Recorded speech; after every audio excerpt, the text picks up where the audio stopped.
Hey guys, welcome to another day at ATQ. Today I'm going to be talking about our 2014 to 2020 F150 isolator pads for the Leaf Springs.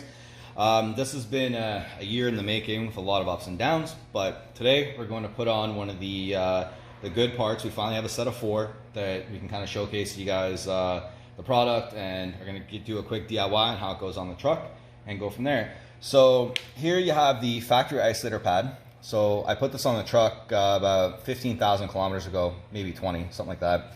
And you see all these dots here. You can already tell this one's already wearing down. So I haven't towed with it. I don't do any off-roading with my truck, and it's still wore down a good amount. So these pads here, these are the ATQ F150 isolator pads.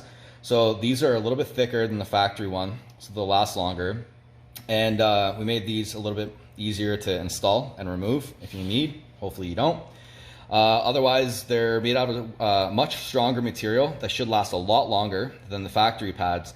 And we do offer a lifetime warranty on these. We are that confident that they are good.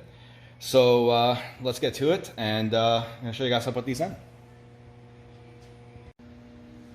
So here I've got the truck already jacked up. I've already removed the factory isolator pad that was in here. So I've got the truck jacked on the frame. And as you can see, the wheel is still on the ground. So all we're doing is lifting it high enough to release tension on the leaf springs. And then when you get in here, what we do is we're gonna take a flathead screwdriver. We're gonna jam it in between the leaf springs to separate everything. And then you're gonna use needle nose pliers or a flathead to remove the factory isolator pad. And then you pretty much just put the ATQ one in. So in a second, I'm going to show you guys how the pad goes in, and then I'm going to show you on the back side of this leaf spring. And it's pretty simple. It should take you about 10 minutes aside, and then once you see this part of the video, you just replicate it for the other side. So I'm going to go ahead and put this isolator pad in. So what I'm going to do is I'm going to line it up with the hole here, and the pad's going to go sideways like that on the inside. So you're going to take the flathead screwdriver, you're going to pull down on the leaf spring to release some tension a little bit. You're going to line the pad up to the hole. I'm going to squeeze my finger in here and try not to pinch my finger. And then I'm going to release a little bit and allow it to have a little bit of tension. I'm going to grab my other flathead or whatever. I'm going to try to force this in here.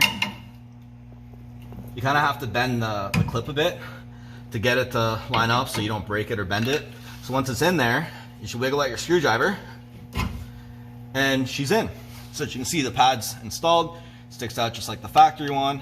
And now we're going to move on to the back, and I'm going to show you guys how to take out the factory pads. Alright, so now I'm going to show you guys how to do the rear. Same principle applies for all 4 corners. Front and rear on the driver, front and rear on the passenger side. So I'm going to take my flathead screwdriver, I'm going to get it close to the this pad here, force it in there. Might take a little bit of effort.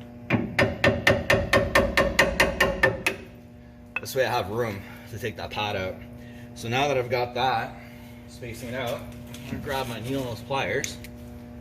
I'm going to pinch here and here. I'm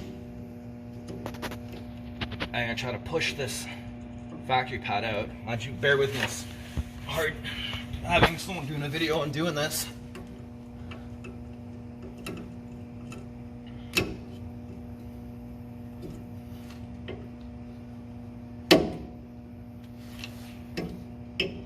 You can see the factory one's kind of a pain in the butt. It's much easier the first time around. So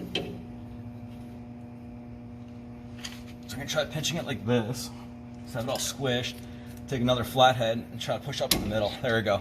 So that'll be the best way. You're going to pinch it from the long side with your needle nose. You're going to push in the middle with a flathead screwdriver, and the factory pad's going to come out nice and easy.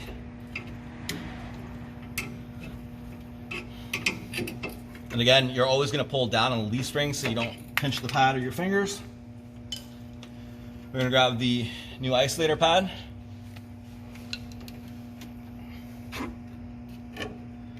Get it lined up to the hole.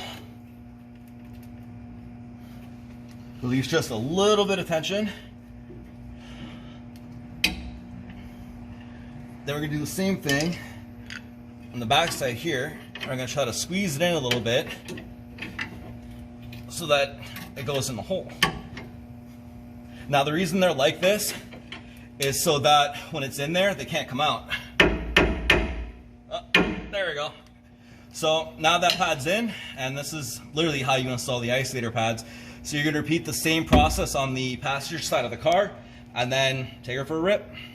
Now we have the isolator pads installed on the 2016 F150, which is our shop truck, and I've removed the 4 factory pads that I put on about 15 to 20,000 kilometers ago, and now we can see what they look like. As you can see, all 4 pads are worn out, and the dimples and wear markers are almost completely gone.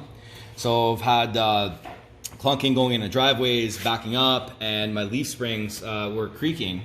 So decided today was a good day to put on the ATQ pads.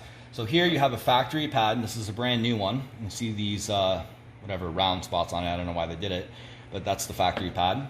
This is the pad that we put on the truck. Albeit this is an older one of the first couple that we had made. As you can see, the finish is not that nice. And then this is the color of the pads that we're gonna have. So they're gonna be red, they're gonna look really nice. As you can see here, we have air pockets in the product, and as such, we're working on finding a solution to this so that they look as good as they perform. Now we're going to take this bad boy for a drive, see how well the pads work, having all 4 finally installed. These will be ready shortly. We're just working out the kinks with the finish. And once they're ready to go, we're going to mass produce them and start shipping them out to you guys.